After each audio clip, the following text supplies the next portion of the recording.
നമസ്കാരം, VCV ന്യൂസിലേക്ക് സ്വാഗതം. ഞാൻ രാകേഷ് കെആർ. ആദ്യം പ്രധാന വാർത്തകൾ. റഷ്യൻ യുദ്ധമുഖത്ത് കുടുങ്ങിയ മലയാളി യുവാക്കളെ നാട്ടിലെത്തിക്കുവാൻ പ്രധാനമന്ത്രി ഇടപെടണമെന്ന ആവശ്യവുമായി കോൺഗ്രസ് രംഗത്ത്.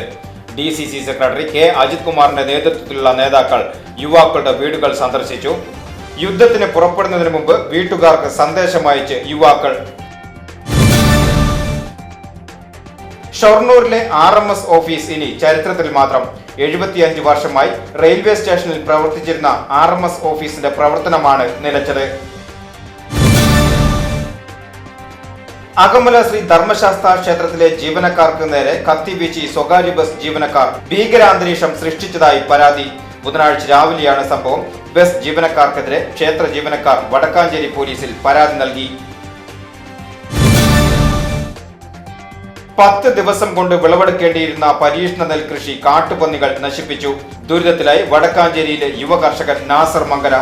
വന്യമൃഗശല്യത്തിൽ കൃഷി നടത്തുവാൻ കഴിയുമോ എന്ന ആശങ്കയിൽ കർഷകർ. കുമ്പളങ്ങാട് കോഴി ഫാമിൽ തെരുവു നായ്ക്കളുടെ ആക്രമണം. 30ഓളം കോഴികൾ ചത്തു. പന്തലങ്ങാട് വിനോദിന്റെ ഉടമസ്ഥതയിലുള്ള കോഴി ഫാമിലാണ് തെരുവു നായ്ക്കളുടെ ആക്രമണം ഉണ്ടായത്.